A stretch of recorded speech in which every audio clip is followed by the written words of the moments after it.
सर्वांना आजच्या दुपारच्या गोष्टीचं नाव आहे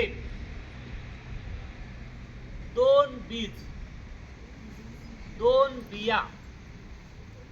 बिया असतात, बी झाडाचं बी असतं. दोन असतात. एक शेतकरी असतो आणि त्या शेतकऱ्याला शेतामध्ये बिया पेरायच्या असतात, बी लावायचं असतं. त्याच्याकडे दोन प्रकारचे बिया असतात.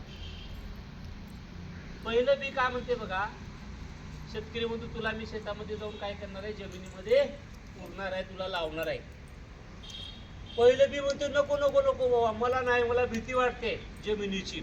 मध्ये जमिनीत माती टाकली की अंधार पडते, अंधाराची मला भीती वाटते.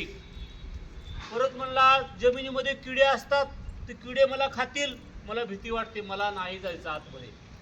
परत म्हणते पाऊस पडते, पावसाची मला भीती वाटते, मला अंधाराची भीती वाटते, मला किड्यांची भीती वाटते, मला पावसाची भीती वाटते, मला जमिनीत जायचं नाही. शेतकरी म्हणतो बाबा ठीक आहे. मग दुसऱ्या बियाकडे येतो. दुसऱ्या बियाला सुद्धा म्हणतो मी तुला जमिनीमध्ये काय करणार आहे, लावणार आहे. दुसरा बी म्हणतो ठीक आहे, काय हरकत नाही, माझी तयारी आहे. मग शेतकरी ज्या बियाची तयारी होती का नाही, तो बी काय करतात, जमिनीमध्ये खड्डा खणून ते लावतात. जमिनीत जेव्हा खड्डा खणला जातो तो भरपूर अंधार असतो जमिनीत. आता त्या अंधाराला भीत नाही, ते धाडसानं उभं राहतो. त्याच्यानंतर जमिनीमध्ये किडे असतात, त्याला खायला येतात. त्या किड्यांशी सुद्धा तो फाईट करतो, लढतो, आणि त्या किड्यांना खाऊ देत नाही आपल्याला, आणि आपलं स्वतःचं रक्षण करतो. मुसळधार पाऊस पडतो, पावसामुळे जमीन सगळी ओली होते, त्या ओलसर बागेत तो तसाच राहतो, तो घाबरत नाही. आणि मग कालांतरानं काय होतं की नंतर सूर्यप्रकाश पडतो मित्रांनो. सूर्यप्रकाश पडल्यामुळं त्या जमिनीतलं जे बी असतं ते हळूहळू असं त्याच्यातनं अंकुर फुटायला लागतं, आणि मग कोंब फुटतात. ते कोंब असे बाहेर येतात, हळूहळू त्याला दोन पानं येतात, थोडंसं झाड मोठं होतं.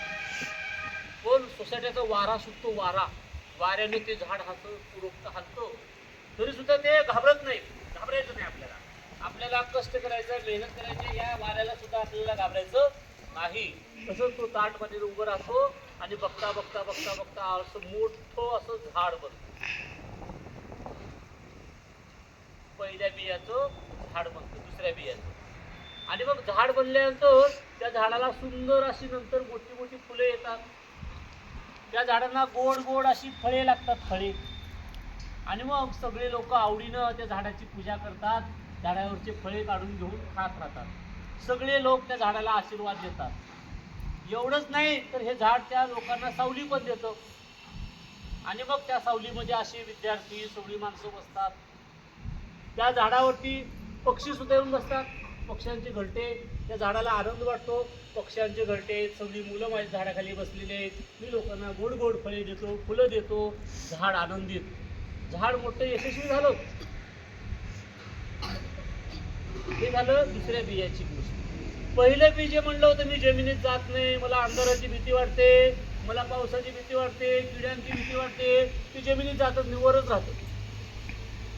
कालांतरानं काय होतं, वर राहिलेले बी ते हळूहळू चुकून जातं, आणि कालांतराने ते कुजून मरून जातं. त्या बियापासून झाड काही उगवत नाही.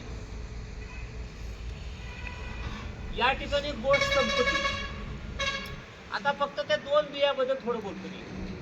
पहिला बी काय केला, अंधाराला घाबरला, संकटाला घाबरला, कष्ट करायची तयारी नव्हती, पावसाला घाबरला, किड्यांना घाबरला, वाऱ्याला घाबरला.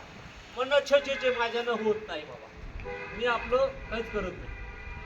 दुसरं बी मात्र तुमच्यासारखं होतं, तुमच्यासारखं. तुम्ही कशाला घाबरते का, अंधारात गेले, पाऊस पडलं, किडे आले, वारा आला, त्या सगळ्यांसोबत तो कष्ट केला, मेहनतीने उभं राहिला, धाडसानं ते मोठं झाड झालं, आणि मग ते यशस्वी मोठं झाड बनलं. आज सगळे लोक त्याची पूजा करतात त्या झाडाची. अशाच प्रकारे आपलं असते मित्रांनो. आपण सुद्धा काय करतो, त्या पहिल्या बियासारखं मला अभ्यासच करायचं नाही, मला कष्टच नको, मला शाळेत जायला नको, मला काम करायला नको, म्हणजे नुसतं म्हणजे कष्ट न करता मिळावं असं वाटतं आपल्याला. आणि मग आपलं ते बी काय होतं, हळूहळू आपलं अस्तित्व नष्ट होऊन जातं. पण दुसऱ्या बियासारखं जर आपण केलो ना, कष्ट करायची तयारी, अंधाराला घाबरायचं नाही मित्रांनो, पावसाला घाबरायचं नाही, उन्हाला घाबरायचं नाही, कशात घ्या किड्यांना घाबरायचं नाही. असे लय किडे असतात की जे आपल्याला त्रास देत असतात. पण त्या किड्यांमधून सिद्धार्थ, त्यातून आपल्याला पुढे जायचं आहे आणि आपल्याला यशस्वी व्हायचं आहे. धाड व्हायचं म्हणजे आपल्याला यशस्वी व्हायचं आहे. आपल्या स्पर्धा परीक्षा असेल, आपल्या रोजच्या जीवनातल्या परीक्षा असतील, मोठ्या परीक्षा देऊन आपल्याला चांगलं यशस्वी माणूस बनायचं आहे आणि एक चांगलं नागरिक बनून त्या झाडाप्रमाणे आपल्याला व्हायचं आहे. हेच आजच्या या गोष्टीतून आपल्याला शिकायचं आहे.